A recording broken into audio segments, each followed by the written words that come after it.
Assalamualaikum warahmatullahi wabarakatuh. Di video kali ini saya akan menjelaskan mengenai materi limbah. Jadi tonton terus ya videonya. Dari setiap kegiatan produksi yang dilakukan oleh industri, tentu menghasilkan dampak positif maupun negatif. Dampak negatifnya yaitu limbah sebagai hasil sampingan dari kegiatan industri tersebut. Nah, apa sih itu limbah? Limbah merupakan zat atau bahan buangan yang dihasilkan oleh suatu proses produksi, baik industri, pertanian, pertambangan, maupun domestik atau rumah tangga. Pasti kalian bingung nih, apa sih perbedaannya limbah dengan sampah?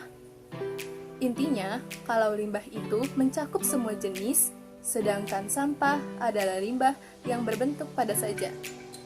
Jadi, jangan keliru lagi ya. Pada kesempatan kali ini, kita akan membahas tentang limbah, terutama limbah rumah tangga. Nah, apa sih itu limbah rumah tangga? Limbah rumah tangga atau domestik merupakan limbah yang berasal dari kegiatan rumah tangga. Penyebab limbah rumah tangga yaitu yang pertama adalah tingginya jumlah penduduk. Sedangkan yang kedua, kadar sosial ekonomi, dan yang terakhir kemajuan teknologi. Berdasarkan dari jenis senyawanya, limbah digolongkan menjadi dua, yaitu limbah organik dan limbah anorganik. Limbah organik berasal dari jaringan tubuh makhluk hidup.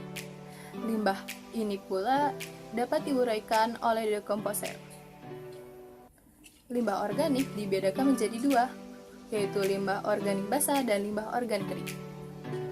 Limbah organik basah mempunyai kandungan air yang lebih tinggi. Contohnya sisa sayuran, kulit buah-buahan, kulit bawang, dan lainnya. Sementara itu, limbah organik kering kandungan airnya lebih sedikit. Contohnya daun kering. Limbah-limbah tersebut dapat dimanfaatkan untuk membuat kompos pada tumbuhan. Yang kedua, limbah anorganik. Limbah anorganik tidak dapat diuraikan oleh proses biologi dan tidak dapat diuraikan oleh dekomposer. Contohnya limbah anorganik, botol plastik, paku berkarat, kaleng, dan kaca. Berdasarkan wujudnya, limbah digolongkan menjadi tiga, yaitu pertama, limbah padat. Limbah padat adalah sisa hasil kegiatan industri ataupun aktivitas domestik yang berbentuk padat. Contoh dari limbah padat yang diantaranya yaitu kertas, plastik, handphone bekas, kaleng, dan lain-lain. Yang kedua, limbah cair. Limbah cair adalah air limbah domestik rumah tangga yang merupakan limbah cair hasil buangan dari perumahan atau rumah tangga, bangunan perdagangan, perkantoran, dan sarana sejenis. Limbah cair dapat diklasifikasikan dalam 4 kelompok, diantaranya yaitu limbah cair domestik, limbah cair industri, rembesan dan luapan, serta air hujan. Contoh dari limbah cair domestik adalah air deterjen sisa cucian, air sabun, dan air tinja. Untuk menangani limbah cair rumah tangga, kita dapat memanfaatkan grey water. Grey water adalah limbah non-kaktus yang dihasilkan dari kegiatan sehari-hari, contohnya seperti mencuci, mengepel, dan mandi.